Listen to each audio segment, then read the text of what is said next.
Welcome to the Dan Casper Show podcast, your chance to catch the full show anytime, anywhere. If you missed it live on the radio, no worries. We've got you covered with all the sports talk, opinions, interviews, and conversations from the show. From the Packers to the Brewers to the biggest stories in sports and around Wisconsin, it's all right here. This is the Dan Casper Show podcast.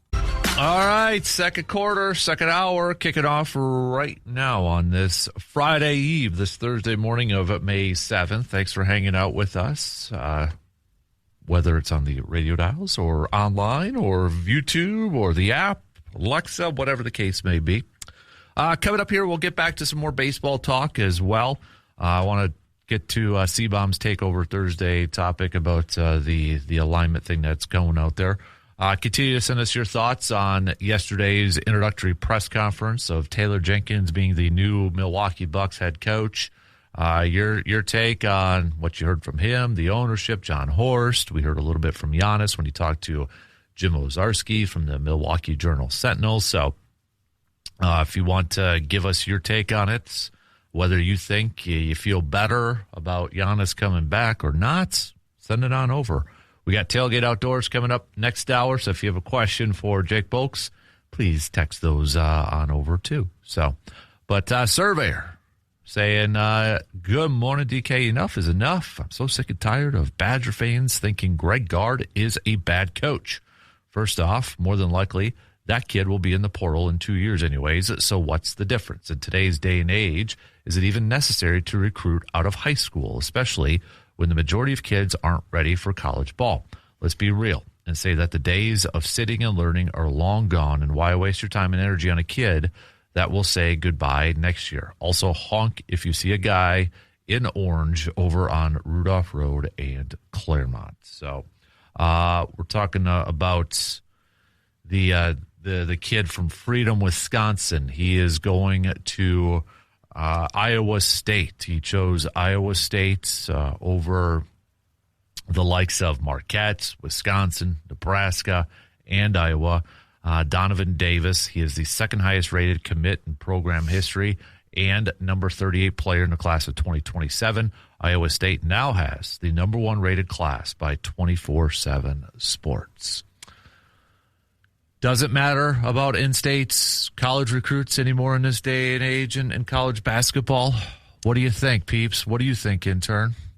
I think it's hard. It's hard because, like Zach Kinzinger, he came in, he sat on the bench, he's a 4-star point guard, and he's still here. Again, likely, like you said, they're going to be in the portal eventually if they don't start year one. You saw that, I forget his name, but the point guard that went to Buffalo. Freitag. Yeah, Freitag. Yeah. I mean, he was highly touted coming in, didn't play, and entered the portal. Yep. I still think it matters. I mean, we recruited a freshman out of Australia, who's Jackson Ball, I think his name is. And he's likely going to start week one. So it's an interesting discussion for sure. But I also think it depends on the coach, because Greg Gard is less likely to play freshmen than other coaches. Does that mindset need to change? It's a good question because, again, we brought in Nick Boyd. I'd rather have Nick Boyd start than Kinzinger. So I think it depends on kind of who you're like. This year, I think we're going to have 2 freshmen starting. So maybe he is changing a little bit. And I do think it changes a little bit, but it also depends on who you get. Like, we're not getting this guy, but if he did come in, would he have started year one? Like, right? Like, we don't really know. So I think it kind of depends on the talent you're bringing in. I'm just going to play devil's advocate. So you bring in. So what Wisconsin has been doing here has been bringing in these senior transfers, right? Like a Nick Boyd, like a John Tanji, et cetera, et cetera, et cetera. Which we know they only have 1 year. They're only going to play 1 year. So if they do that, if they got a freshman that's ready to play, shouldn't they prioritize, like let's say Donovan Davis is going to be day one starter or something like that? Shouldn't they kind of change their approach about freshmen playing, and if that still is a thing at Wisconsin? I think a little bit. And I think, again, it depends on how good they are. I mean, this guy's the 38th recruit in the country. He's pretty good. And if he would have come in, I think he would have started. But the recruits the Badgers are getting right now aren't those type of players. And I think that for the Badgers, what they're doing right now is working. They've been to a couple Big Ten championships. They've had successful seasons with starting one-and-done seniors. And so I think it all depends on who you're bringing in and how talented they are. Yeah. So I guess I'll throw it out to the rest of our listeners out there.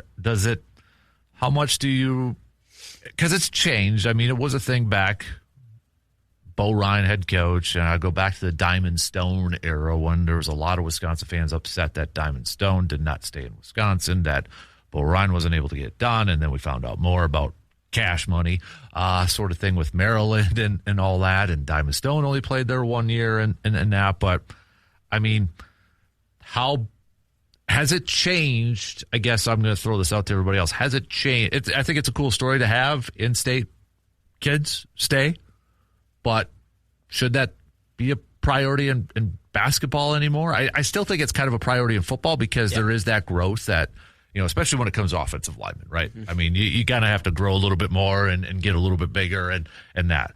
But when it comes to basketball, is that a big deal anymore?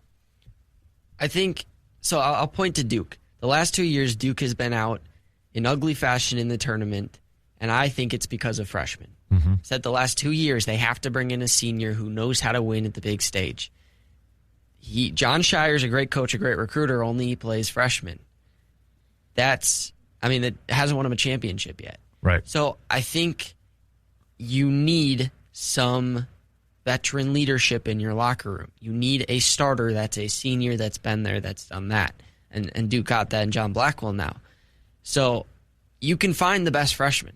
I mean, Duke had Cooper Flagg and Con Knipple, who were two of the best freshmen. Another Wisconsin kid. Yep, but they were two of the best players in the NBA. Country. Yeah. And they didn't win a championship. So freshmen don't always win you what you want to win. And so it's a little bit of a give and take. It's a good point. It is a good point. So, and the thing is, I think a lot of fans will blame Greg Gard with almost the idea of, well, did he even try? Obviously, they were on the list. And whether it was a money thing or whatever, at the end of the day, it is still an 17, 18-year-old's decision with influences probably from family or maybe an agent and that sort of thing. I don't know the full-on deal. It's not like he didn't try, right? Obviously, they were on the list. And at the end of the day, you can only offer so much. You can only promise so much. I don't know what the elevator pitch was. I don't know if Greg Gard said guaranteed starter.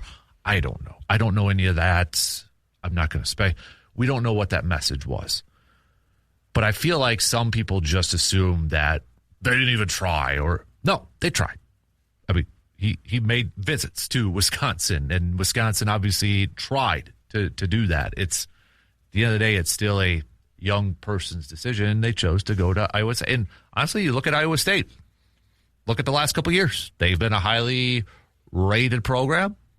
Obviously, they've got a very popular NBA player right now in Tyrese Halliburton. So if you have a kid that wants to play in the NBA, right now Iowa State has kind of a popular player. Like, hey, that guy is succeeding in the NBA right now. I want me some of that. Who's the highest ranked right now Wisconsin player in the NBA? That's a good question. You know what I mean? Yeah. So I think if you are put yourself in the shoes. I mean, you're of that age group. Let's say you've got these great basketball skills right now. What would be more attractive to you if you had the goal of playing in it's similar to John Blackwell right now, right? He went to Duke because he wants to play in the NBA. Are you saying I don't have great basketball skills? I haven't seen him, so I think, again, money talks for these players. And, I can personally say, like, I want to stay with the Badgers. Like, I could say that, but when it comes time, do I want to really play for a contender that's going to give me the most money? That sounds good to me, and that's Iowa State. They're going to pay you the most, and they're going to get past the first weekend in the tournament. That's what they do. And so we can't fault the kid for going to Iowa State. obviously you want him to stay in state, but these guys are getting better opportunities with higher programs. And so until the Badgers can figure out how to get past the first weekend, we're not as high of a program as Iowa State. Mm-hmm. And like you said, NBAers, there are more NBA players at Iowa State than there are at Wisconsin. And they got to start to figure out how to flip that. Mm-hmm. So, and again, it might be different, but I would assume that somebody of this level, is it that attractive for some of these kids to have state pride and stay within their team in that? I'm not an 18-year-old, 17, 18-year-old, so I couldn't tell you, but my thought would be I don't think it's that big of a deal for a lot of these youngsters to play. I don't think there are many of the Sam Deckers, let's say, where, kid grew up in Wisconsin, stays in Wisconsin, or Bronson Katie, who had a chance to go to North Carolina, stayed in Wisconsin. I don't think those are. There are a lot of those. There's still some, but I don't think it's that attractive for those youngsters. And the hard part is, right, we're talking about NBA players. You kind of have to stay at the school for your legacy to be built there for them to talk about you in the NBA. Mm-hmm. I mean, Halliburton wasn't just a one-year starter at Iowa State. He played well over several years. So these one-and-done seniors, like Nick Boyd could get drafted. He's not like the Badger, prototypical Badger, right? I mean, he's a one-year Badger. Mm-hmm. So a little bit of the other way, like you kind of have to recruit freshmen if you want them to be a Badger. But it's money talks. Again, I think most of this comes down to money. Yeah. Yeah, I would agree with that. And I think and I don't even know when that's all going to get figured out or on the even playing and that sort of thing too. So it's, yeah. But, again, I think a lot of people the easy thing is to point the finger and blame Greg Gard and blame the Badger basketball staff for not doing a good job. But you can't say they didn't try, right? You can't say they didn't try. You can't say that they didn't talk to him. They didn't do this. They didn't do that. They obviously did. They right? offered him in 2024. Yeah. So they definitely tried. Right. Exactly. So, all right, let's take a quick break. We'll get back to plenty more coming up after these quick words. It is a Takeover Thursday where we are taking some of your topic suggestions or stuff to kind of have some fun conversations about. And C-Bomb in the first hour had sent over an MLB realignment thing that's been floating out there. And this is from MLB on Fox. They're just, Fox Sports produced a hypothetical MLB realignment sort of thing here. So, but it's not real first off. So don't think this is coming from Major League Baseball. Okay. Don't think it's coming from Major League Baseball here, but it's kind of an interesting, banter debate sort of thing. So this is if there were, some expansion teams, right?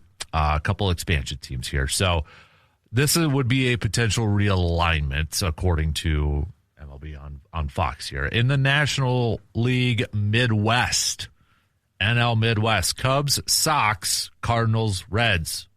No Brewers. NL Central, which is kind of confusing. Midwest Central, I was like, what? NL Central, Rockies, Royals, Rangers, Astros. No Brewers. NL Southwest, Dodgers, Padres, Angels, Diamondbacks. No Brewers. No Brewers. NL Northwest, Mariners, A's, Giants, Portland team. No Brewers, which means they would go back to the American League. But where?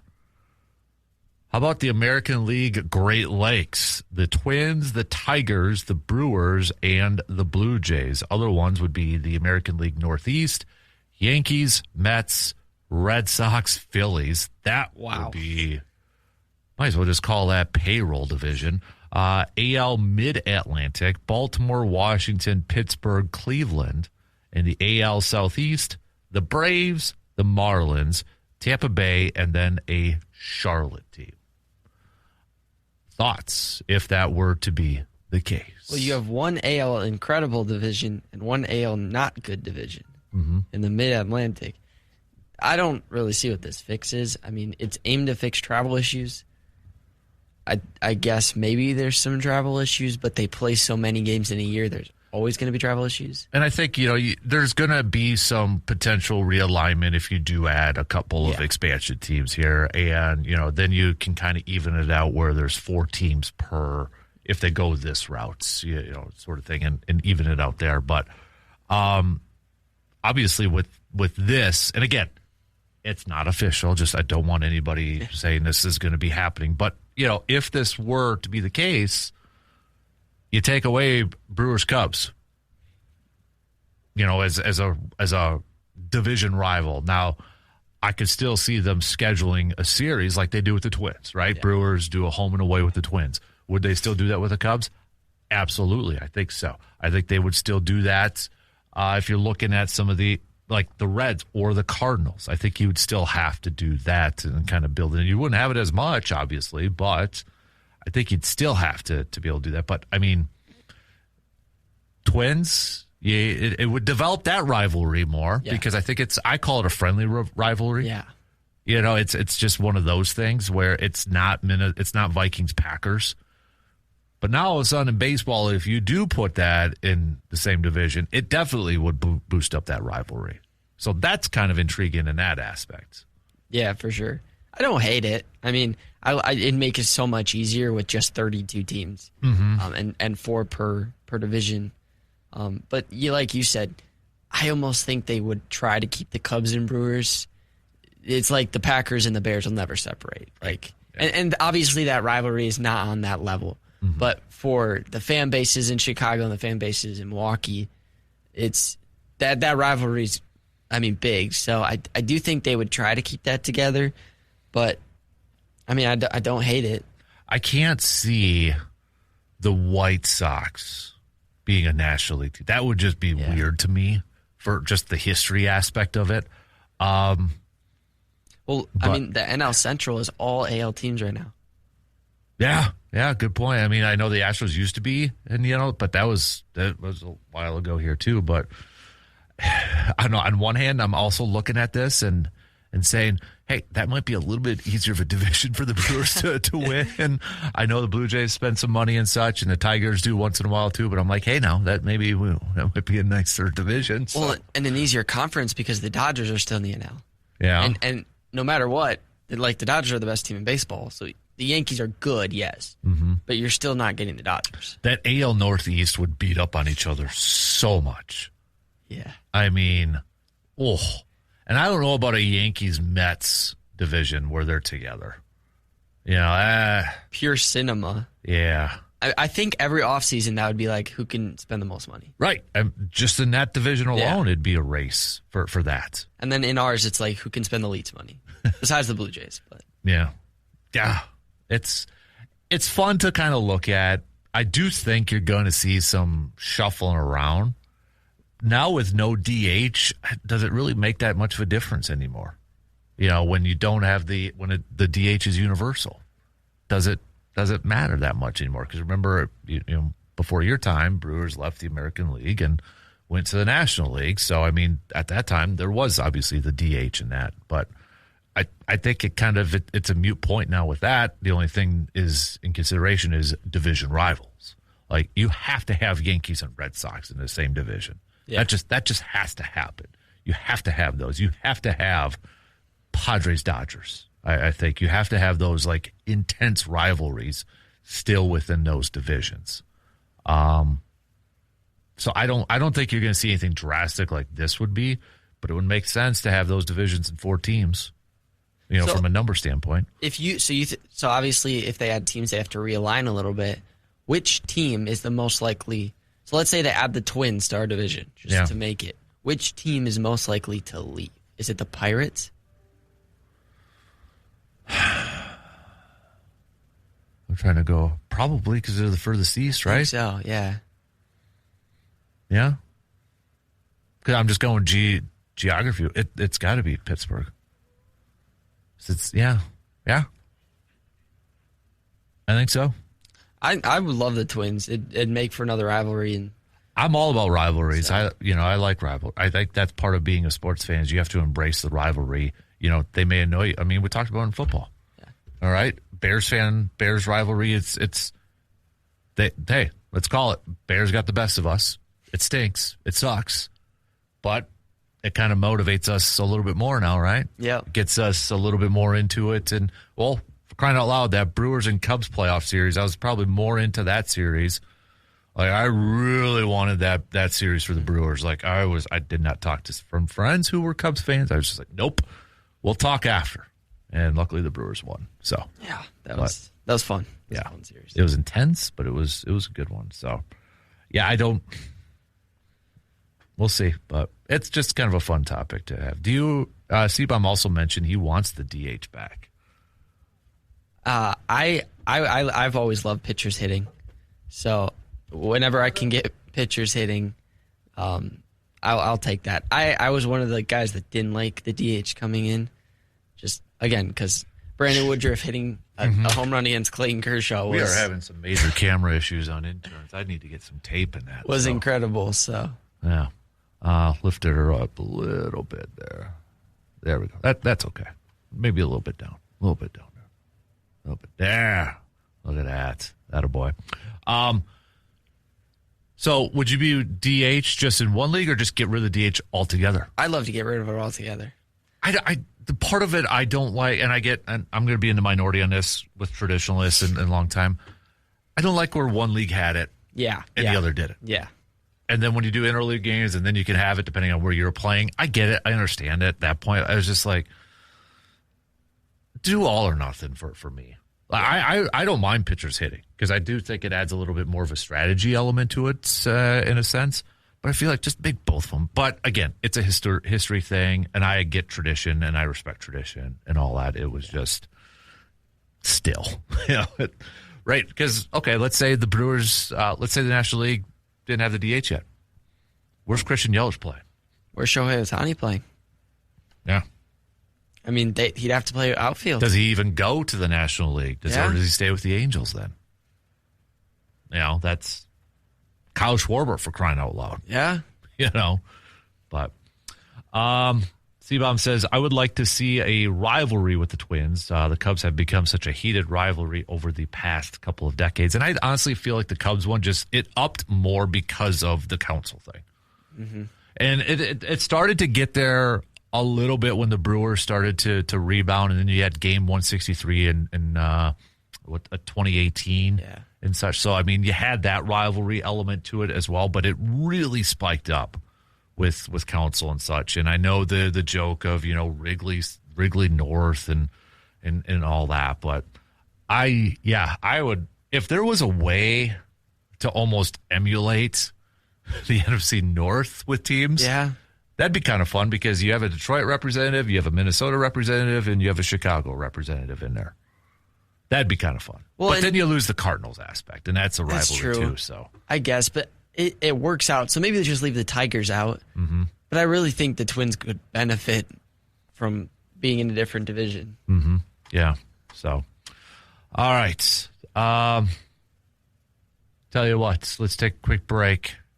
Hit us up with your text, though. All right, text us, 715-830-1912, or you can comment on the video stream where C-Bomb and the Section 105 group is hanging out over there, too. So we'll take a quick break and be back with plenty more. We'll talk some more baseball coming up after these quick words. Summer is right around the corner, and that means it is time to freshen up your home from the ground up with Carpet City Flooring Center. Whether you are hosting backyard get-togethers, opening the doors to family and friends, or just ready for a seasonal refresh, new flooring can completely transform your space. From soft, comfortable carpet to durable luxury vinyl planks, Carpet City Flooring Center has everything you need to bring your vision to life. It's not just about looks, it's about quality that you can count on and expert guidance every single step of the way. Their team is ready to help you find the perfect fit for your style, your needs, and your budget. So before summer officially kicks off, make sure your home is ready to shine. Stop on in to Carpet City Flooring Center today and take the first step towards a space that you will love all season long. So back to some baseball talk here. Brewers-wise, Brewers picking up a 6-2 victory yesterday. A couple of notes. Brandon Woodruff did have a small procedure to release some fluid in that shoulder, that problem shoulder, but he's going to do some bullpen workout today and maybe another one. But Pat Murphy yesterday saying it shouldn't take too long and not really a long absence or anything. So good news there. Good news to see Jackson Chirio and Andrew Vaughn in their first couple of games already making an impact and such. So that's good to see. Still a lot to be desired from the left side of the infield in that. I know Hamilton had an error early on in the game playing third base. Joey Ortiz even had a little bit of a hiccup there towards the end too. But, I mean, we want to talk about clock is ticking for Giannis and such. That clock better be getting louder with its ticks with that left side of the infield and in that. But, you know, I know one of your takeover topic questions, intern Carter, was about Joey Ortiz and such. I mean, I feel like you can look at this year already and see that, you know, he's not even starting some games and they're going different routes and that, which is different from the last couple of years. Yeah, sure. The first thing I looked at was he's not even a consistent starter. Yeah. And that's rough when you came in as the unquestioned starting shortstop. Mm-hmm. Hamilton was supposed to play third. Ortiz was supposed to play short, and he's not even getting starts. Yeah. And so, like the question is, like, what's more likely? I mean, send him down or trade him? Because I don't know if they send him down because, I mean, that'll kill his confidence. But at the same time, you can't get anything in return for him, I wouldn't think, at this point. Probably not. Yeah. Maybe something for his defense. But, I mean, he can't be our shortstop. Like, he just can't be. And I don't know if Cooper Pratt's ready, but at this point, I don't think you can't get much worse than what you're getting right now. I want to see, I'll just say right now, I want to see Cooper Pratt probably by June. You know, is that, you know, too soon or I mean, but Cooper Pratt is hitting well right now, and I feel like, do you want to take advantage of that, or they're trying to be patient so he doesn't, you know, he's hitting well, but then we bring him up and then he, you know, doesn't do that. But I would imagine what we are going to see Cooper Pratt here, gosh, by June, I would think, or at least in the next month. For sure, by Father's Day weekend, I would think. I would hope so. I hope so. But it's just, you are getting next to nothing from the left side of that infield to where, I mean, it's like last year. I got no confidence when either if it's Luis Rengifo or Hamilton.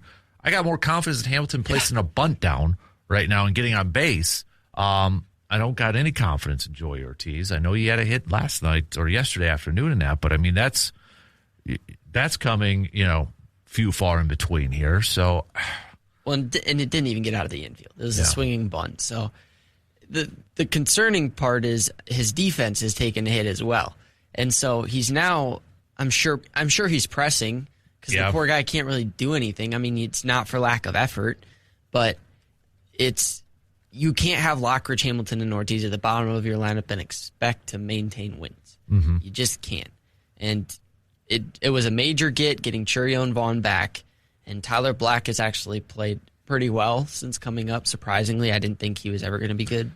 Yeah, he's been hitting really well, and I think that is going to bring into question here too how, you know, he's kind of a doubles machine, it feels like at this point. Not still looking for his home run, but I mean, you know, he got his first major league start in left field yesterday for the Crew, first base. You know, so that's, you know, you look at this ball club and such, and I don't know, because for as much as they're struggling offensively in terms of power and such, they got to figure out who to keep. And because I right now, Tyler Black isn't playing like he should be sent back down, right? No. I mean, he isn't playing like he should be. But where do you put him? Like when, let's say, Christian Yelich comes back. Yeah. Like where he's a first baseman, but you got Andrew Vaughn and Jake Bauers. Gary Sanchez is like there too, and you're not getting rid of Gary Sanchez because he's your backup catcher. So they have a lot of pitchers. They have one extra pitcher up. Mm-hmm. I know that in their bullpen. But like even Jet Williams hitting 244 in the minors, would he get better production than Rengifo at third base? I mean, Rengifo was a signing that I thought would work, and it just hasn't. Mm-hmm. You can cut bait with a player like that. And so, and like you said, we still have guys out. We have guys injured that we're going to need the roster spot. And so, I mean, Hamilton could play short. You could have Jet Williams play third.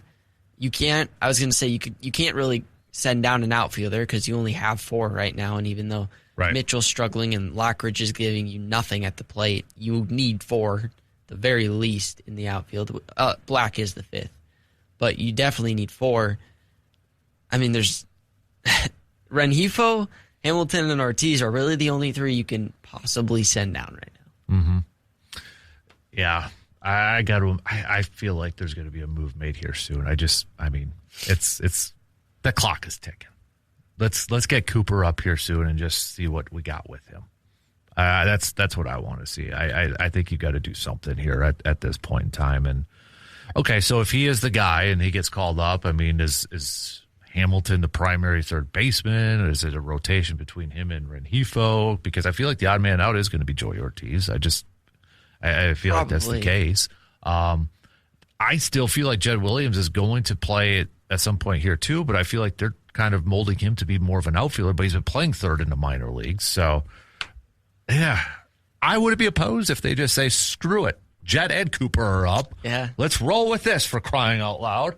And can't get any worse in terms of production, can it? I think you're right. It's Ortiz, the odd man out. But also look back to his first year. His best year was at third. Yeah. So if you work him in at third, his defense is still really good. He's got a ton of range. I think maybe that switch could help him. I really think Rengifo will get DFA'd when Cooper comes up. I don't think Ortiz will be off the Brewers this year. Mm-hmm. I don't, unless they get something via trade. I think Rengifo will, but again, you need something, like you said, from that left side of the infield. Yeah, you can't continue to go down this path of when you get to the bottom of that lineup. We were talking about DH stuff. It's almost like having a pitcher out at the bottom of hitting.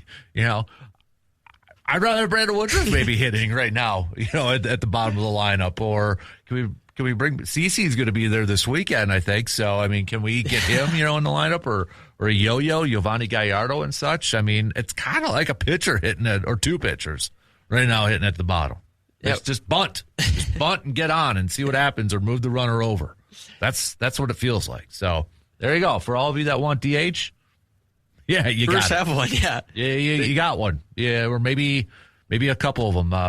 Get rid of the DH. You got a couple of those pitchers hitting at the bottom. But yeah, it's just, we'll see what happens. But how much more leash do you give that? And I get it's a balancing act, and you don't want to rush Cooper Pratt and put a lot of pressure on him. But I mean, for crying out loud, you also got to win games. You're in a very competitive division here too, and the Cubs are playing some really good baseball, as painful as that is to say.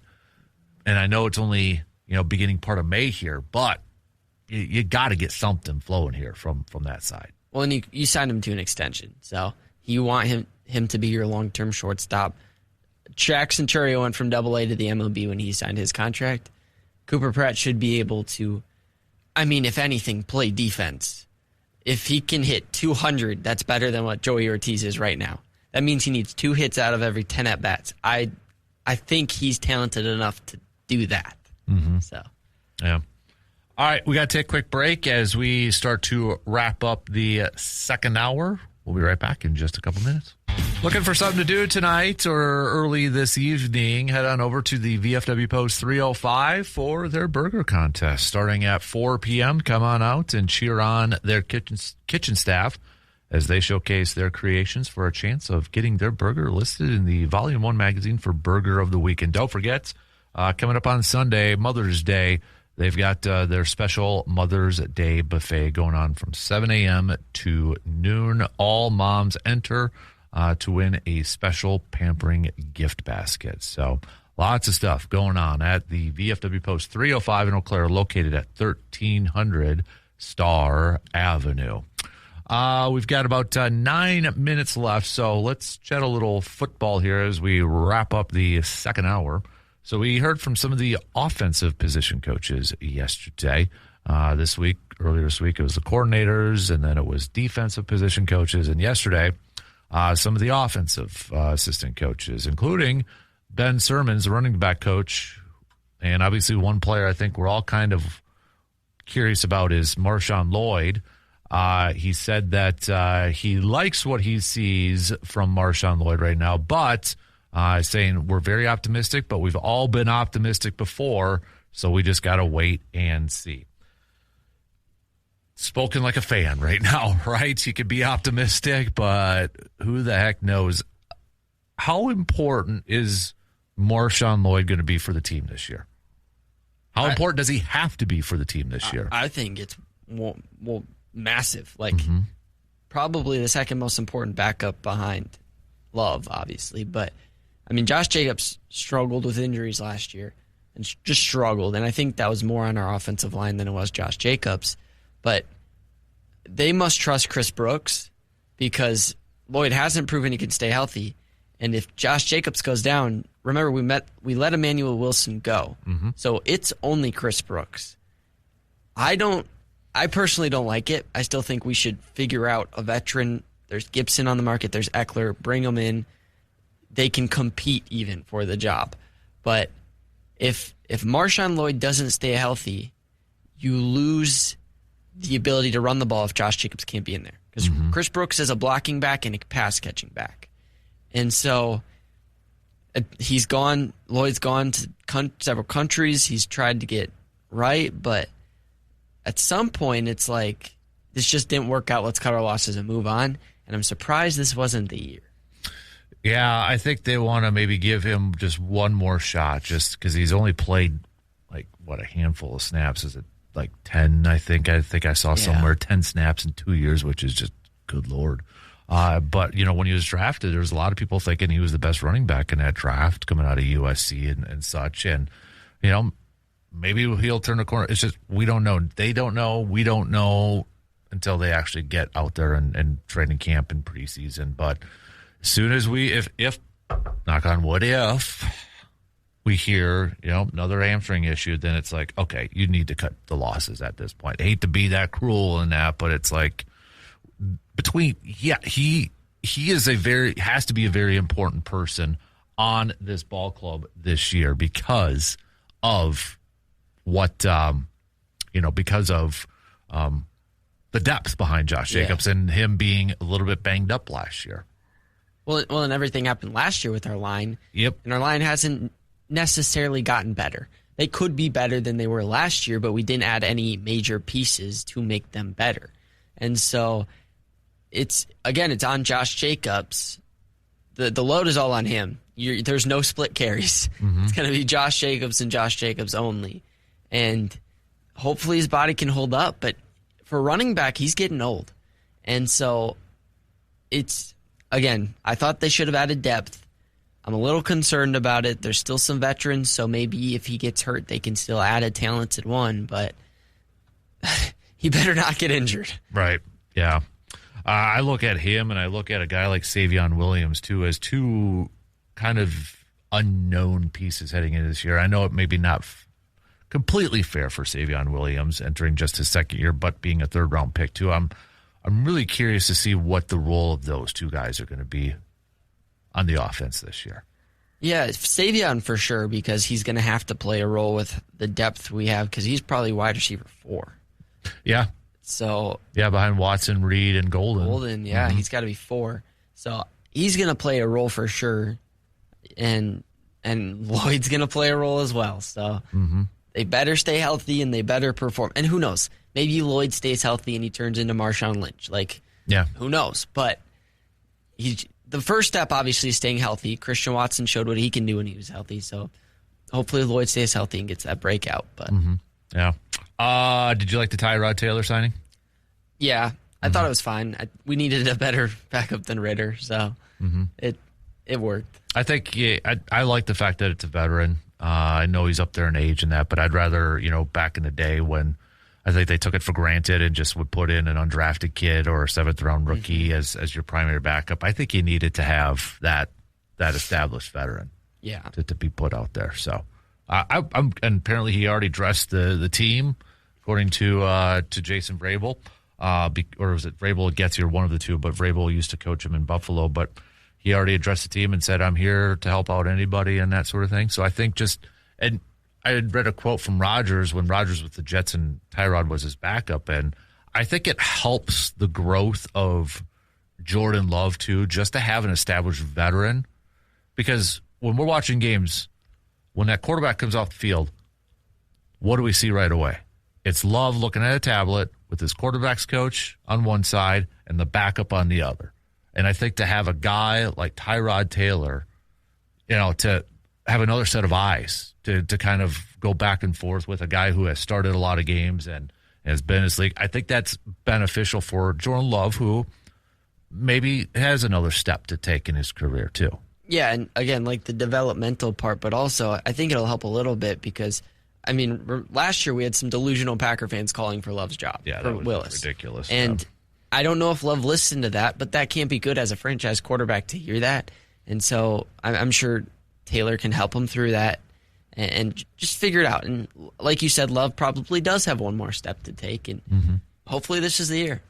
And obviously, we've seen the importance of just having a capable backup quarterback over the last couple of years, too, to go out there and win games. I'm sorry. And I think this almost says more about Desmond Ridder, who, again, has had starting experience and such, but what does it say about Desmond Ridder? Yeah. Another team letting him go at this point. Yeah, so I think it kind of maybe says more about his future at this point.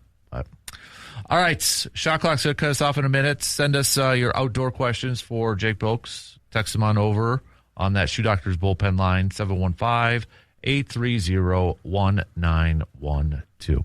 So we'll get to that. We'll get back to some more hoops chat.